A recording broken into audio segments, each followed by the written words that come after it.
If you'd like to be our next guest on ENTA Asks, just click the link below. Hope you enjoy the episode. Hello and welcome to another episode of ENTA Asks. I'm Adam Colazetti. And I'm Caitlin Bullock. And today we are super excited because we have not one, but two companies here with us. First, we have Dan Pichette, who is the Executive VP at Output. And we have Blaine Jansen, who is an associate at Intuitive and the head of their innovation team. So welcome, guys. Thanks for coming. Thanks for having us. So if you guys haven't checked out our other two episodes, you've got to check them out. We talked about, the secret last time, the secret of innovation. So if you want to know the secret, you have to go back and check it out. We're not going to tell you again. And in the first episode, we talked about the epiphany. So if you want to get the word innovation off your value wall and into your process, okay, you got to talk to Dan here and ask about Output, because that's exactly what it does. It gets innovation, engagement, and everything running to amplify your company. Is that correct? Yeah, we're a platform and a service, and so we work with our customers, obviously, to provide the platform to enable them to do all sorts of things with their employees transparently, whether that's discovering new problems and unpacking that concept, or it's developing new solutions, or creating demand, or ultimately building things, right? At the end of the day, it's all about creativity, bringing the people that are impacted by the problems that you're solving and the solutions that you're developing into the fold, because they often have a tremendous amount of value to add, and that value is super important to capture if you can. Absolutely. And we talked to the last episode about this tool, Blaine, being allowing you guys to get out of the manual, onerous process of innovation, put your heads up, and create an entire new program that was next level. That's right. We get to. I'm so excited. We get to talk about it's like a dragon's den, but what do you guys call it? We call it Impact. Impact. We do it annually, so this year was the Impact 2021 challenge. Okay. And tell us how that works. Well, it works a lot like the Dragon's Den and Shark Tanks that everyone would be familiar with, in the sense that we have framed a problem or a challenge for our staff to participate in providing a solution to, and it starts off with a small time frame to come up with a submission that's housed on our ideas site. Okay. And there's criteria and incentives to participate early on. We do weekly gift card draws and things like that, just to kind of get the engagement levels moving early on. Right. But then ultimately that comes down to a short list is evaluated from the initial submissions. And then we go further with some efforts to put together some pitches that are ultimately presented to our board of directors. Okay. So I'm working away at Intuitive. I'm at my desk and I get like a notification that a problem's come up, or if there's a set time where we say we're releasing the problems here. Great question. Obviously, you can imagine there's some campaigning that's involved leading up to it. So we've tried some different things. The first year we sort of had a mystery event that was coming up. So stay tuned for some things coming up. Yeah. Exactly, definitely some intrigue. We were able to put together some really engaging internal podcasts that supported that, talking about some different innovative stories with some of our fantastic team members that have been part of our innovation journey from the beginning. Mm-hmm. And then, when the launch day hits, you get to the Intuitive Idea site, and the information is there, and there's a time frame to submit, and it's really easy. And I work by myself. I get a team. It doesn't matter what.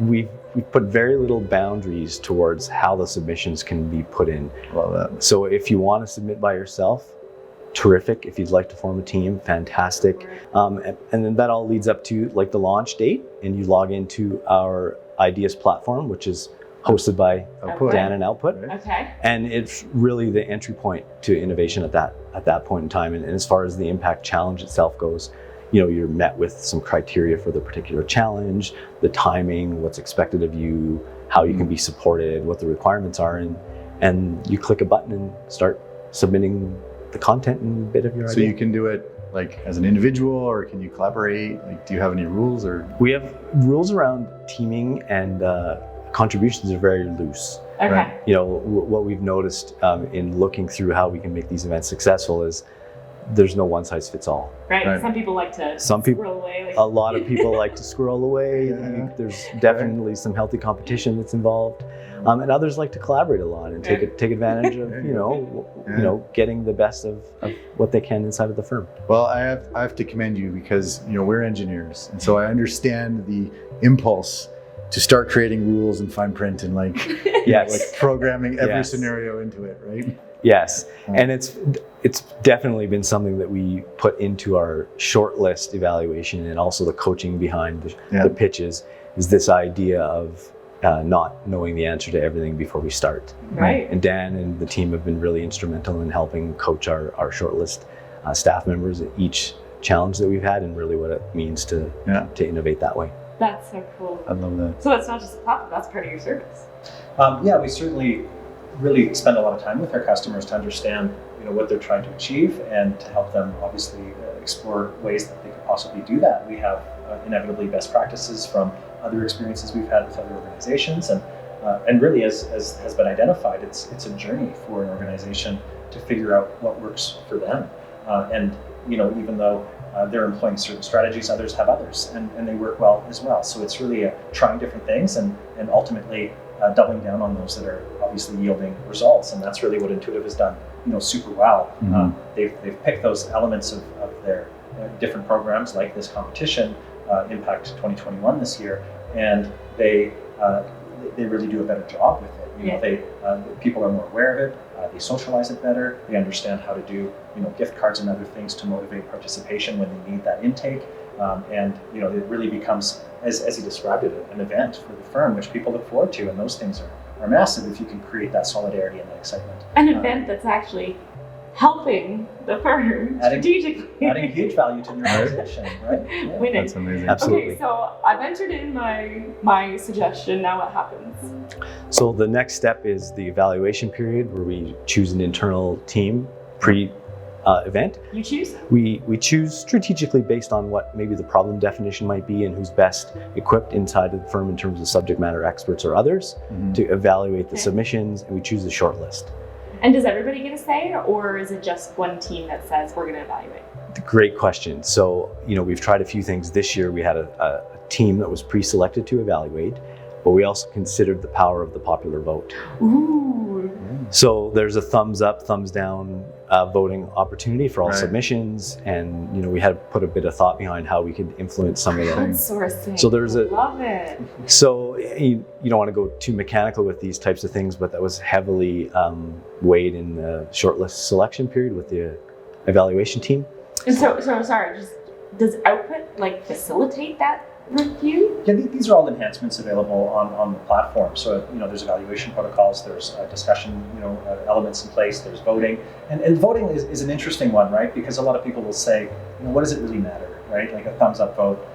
People are used to just liking stuff, and we've created a social kind of stigma around it in some ways. But what it does create, which is cool, is inside the firm, people are campaigning for themselves, and it creates that fun competition. And that's what's really cool about it. They're like, vote for me, like this is why my idea is awesome. And it's almost training them to sell their value add, before they go into the competition. It starts that early pitch training, and how you convince others to vote for you. You can bribe them, but you could also actually get them excited about what it is that you're trying to do, and that's really what happens. That's Well, it amazing. makes people, and especially for engineers, we're so focused on the solution, it makes them get to the why behind the solution. Like, you want to vote for this. This is the impact it's going to have on your life. And the why behind we do these things, or we design things, is so important. We often... Absolutely. Yeah.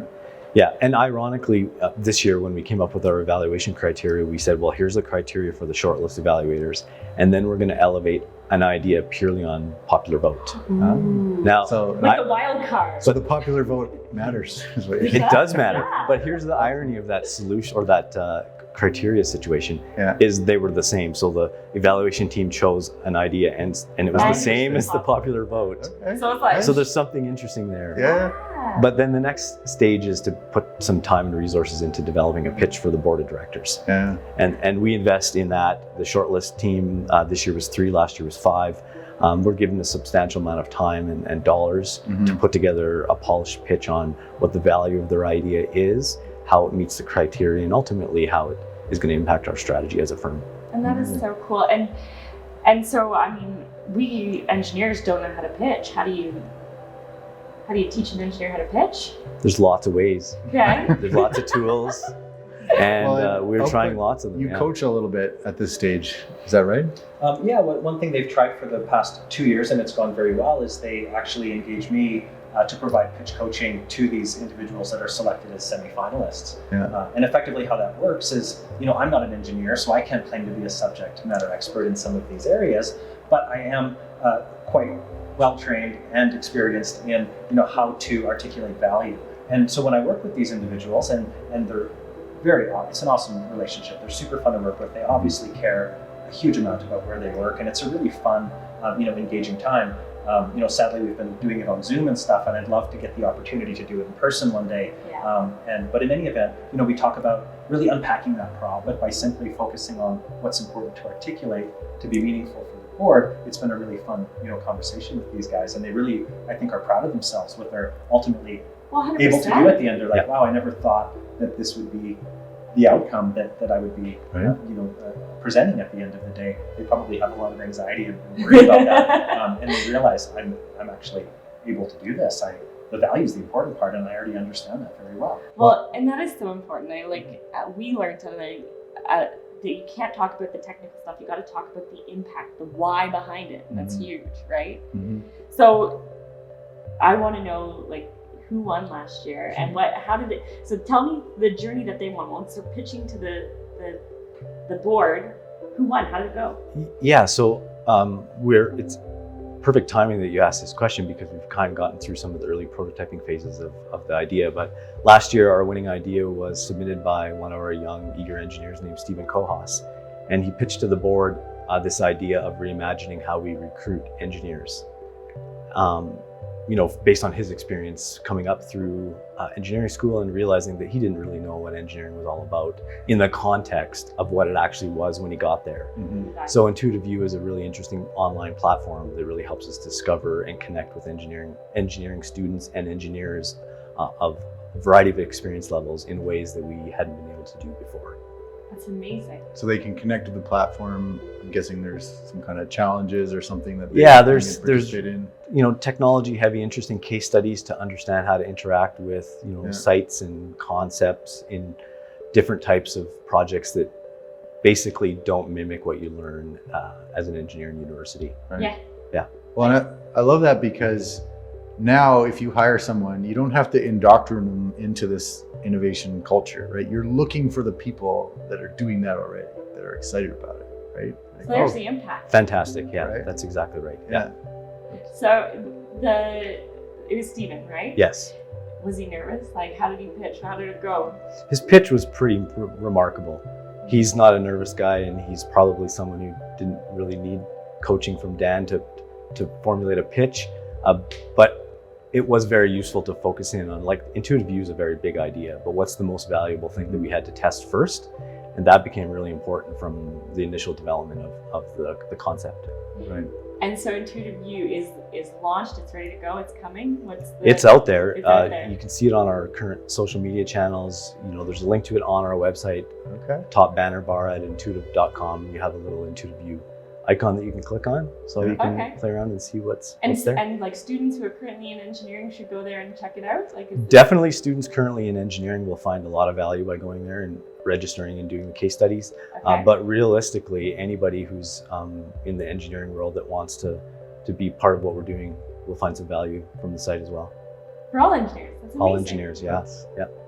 And then, is there a way for you guys to engage the ones that are intuitive by nature? There definitely is. The platform, you can imagine, requires you to participate in the case studies through signing up for the platform, and really it's a lot like a different way to submit your resume to Intuitive. So not only are they learning, they actually get to maybe work with you guys one day.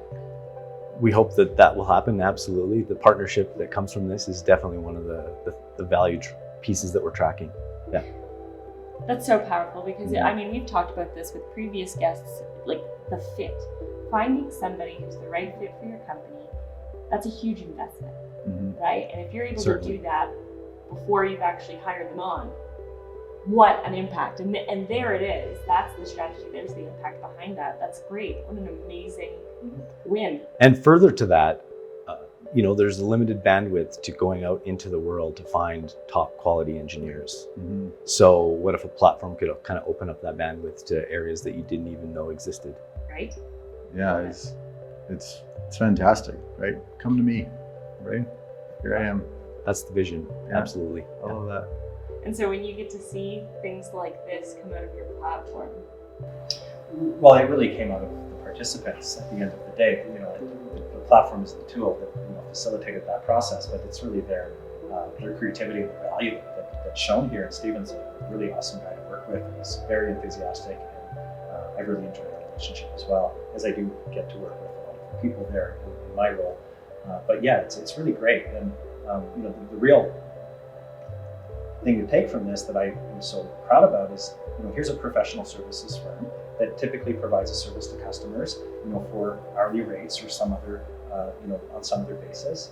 And here's somebody that is thinking of adding value for the firm with the problem. And how many organizations do this? We're going to send our recruitment people to our universities that we went to, or the alma maters that we have a relationship with, and try to find all our talent there. And that's, pretty pigeonholed. And this guy's thinking, wow, let's reinvent the recruiting process so that we're actually recruiting people that not only fit Intuitive, but that are interested in the emerging services or the other areas that we see as part of the future of our firm. And that's really what happened. It's just really, really cool.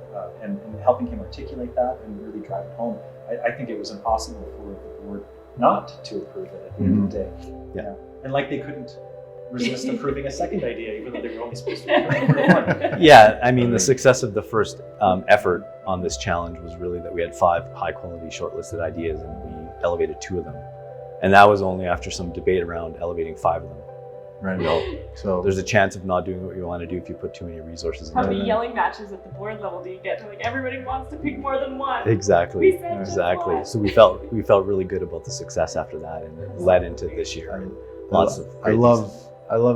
the whole thing, the success story, the vision for the future, the fact that you implemented it, especially given the troubling year we've had, and all these things. There's a lot of reasons why you didn't have to do that, and yet here you are. So that's fantastic. Kudos to you guys. And I'm really excited because next time we're going to talk about the future and kind of what's next, and what ideas are brewing in the back of your mind. So in the meantime, Dan, how can someone get a hold of Output if they're curious to learn more?